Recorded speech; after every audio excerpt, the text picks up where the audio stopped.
Hello, everyone.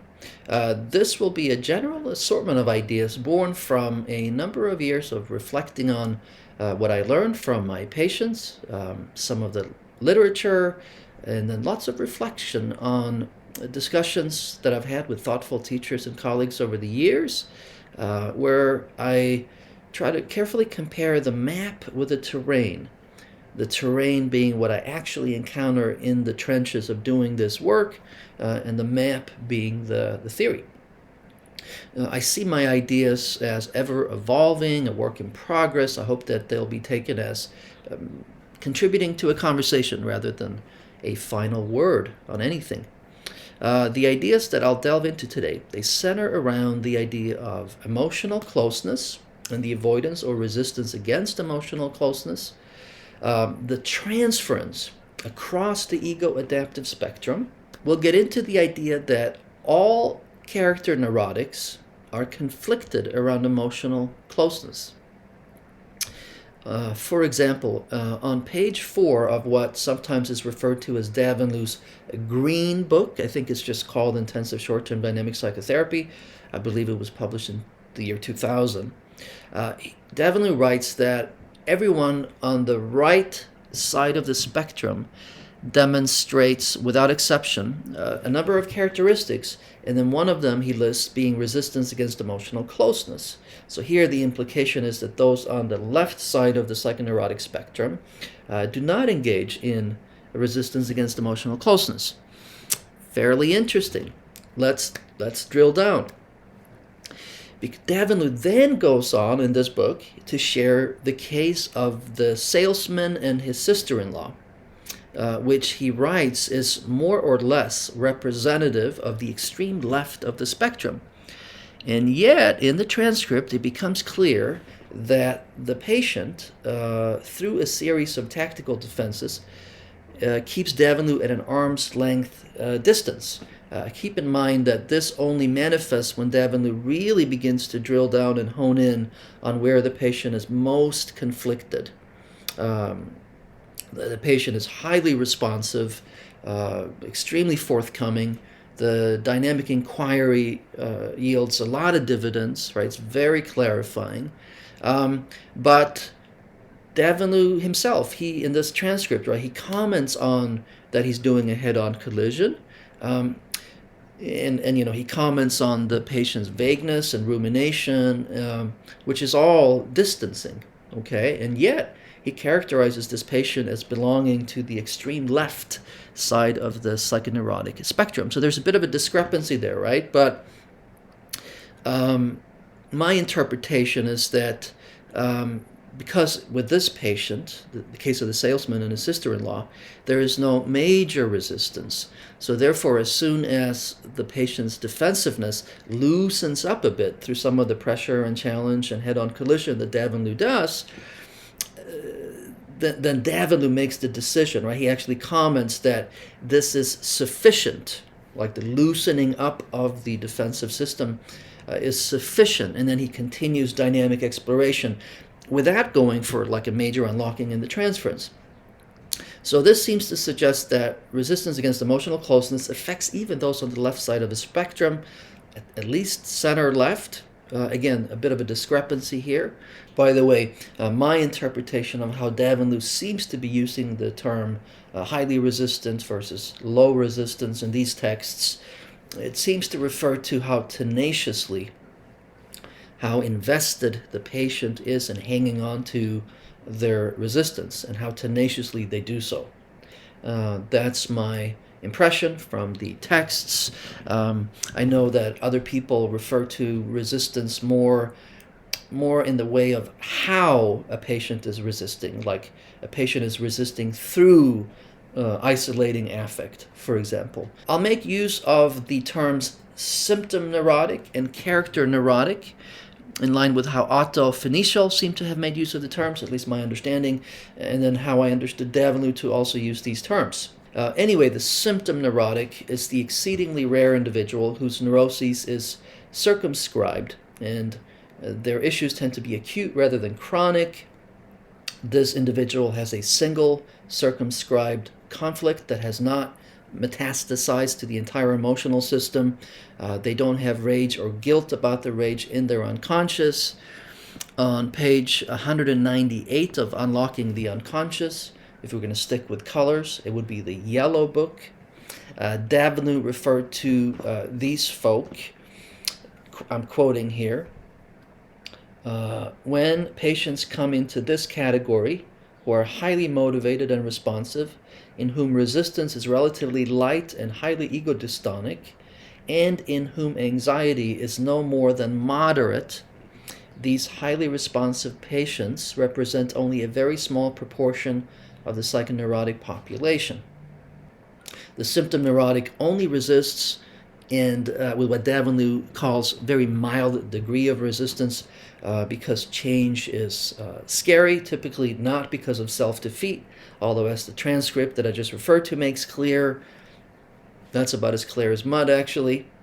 So, but anyway, compared to the character neurotic that has rage and guilt in their unconscious, they resist in the service of self-sabotage and self-punishment. So what Davanloo seems to refer to as the extreme left side of the psychoneurotic spectrum appears to also line up with and perhaps be synonymous with the symptom neurotic.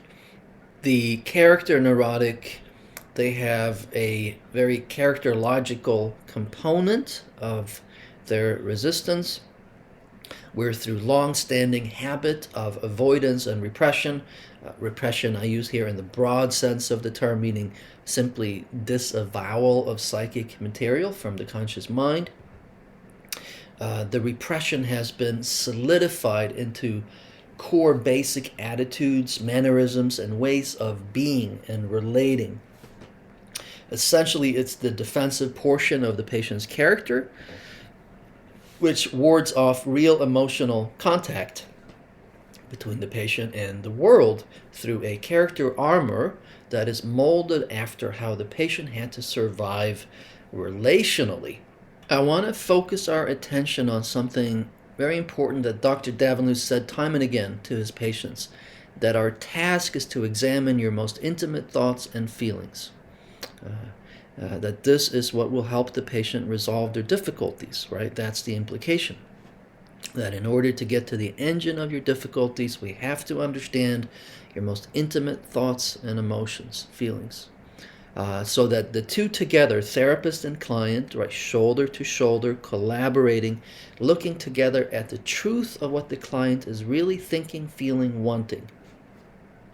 So to really appreciate that the major implication here is that the patient needs to allow the therapist close, needs to accept an emotionally intimate relationship with the therapist in order for the treatment to really take off the ground and be successful.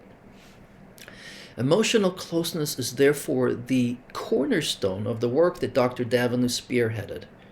The implication, at least from my point of view, is that all clients across the psychoneurotic spectrum and even the fragile spectrum, and I'll get to that later actually, that they're all conflicted about emotional closeness. Maybe the exceedingly rare far left symptom neurotic is an exception, although as we saw, or as you will see if you read the case that I'm referring to, the case of the salesman and his sister-in-law, that there's evidence there too of resistance against emotional closeness. It simply doesn't seem to be as tenacious. That seems to be the differential as far as I can tell. Maybe one way of looking at this is if you get to a patient's innermost thoughts and feelings without having to go through their distancing maneuvers and tactical defenses, that you might be dealing then with a symptom neurotic. So from my point of view, it's also important to understand that also the clients, the patients in the fragile spectrum, they too are conflicted about closeness.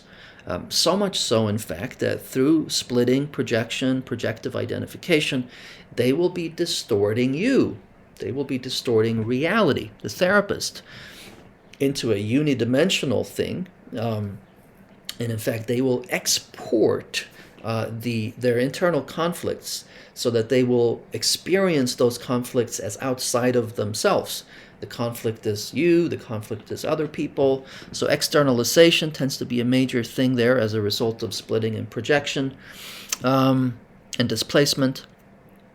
They don't have the ego strength to resist a non-distorted three-dimensional version of you through, say, isolation of affect and detaching. They don't have it in them necessarily to put up what some are referring to as a crystallized wall. But their version of a wall, their version of distancing, is through a quicksand-like, ever-shifting distortion. So for practical purposes, what you need to keep in mind, what you need to keep an eye on, is whether or not there is differentiation. And for this, there must be a measure of self-reflective capacity online, and there needs to be at least a cognitive awareness of the mixed feelings towards you. And you, the therapist, you must also act in a way that actually differentiates you from previously hurtful figures. That's an important factor as well. So I'm sure it's clear that as we look underneath the hood into this psychotherapeutic endeavor, things get complex fast. For example, the high resistance cases in isolation of affect, they too can rely on distortions, projections, splitting, also in the service of distancing.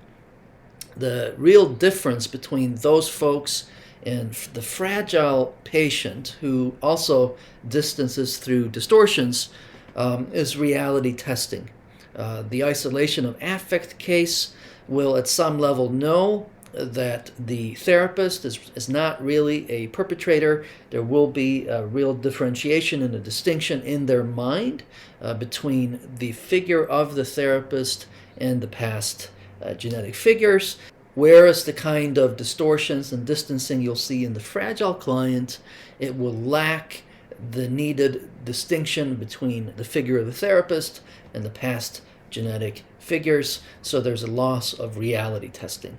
So both classes of patients can distance through projection and distortion, through more primitive defenses, but the real difference will be that the fragile client will not have reality testing and will have this the rotating fronts, the ever-shifting ground between you, where nothing is sturdy and stable. And they'll also be prone to cognitive disorganization, the cognitive perceptual disruption. I think that's quite enough for one sitting. Thanks for hanging in there with me. Until next time.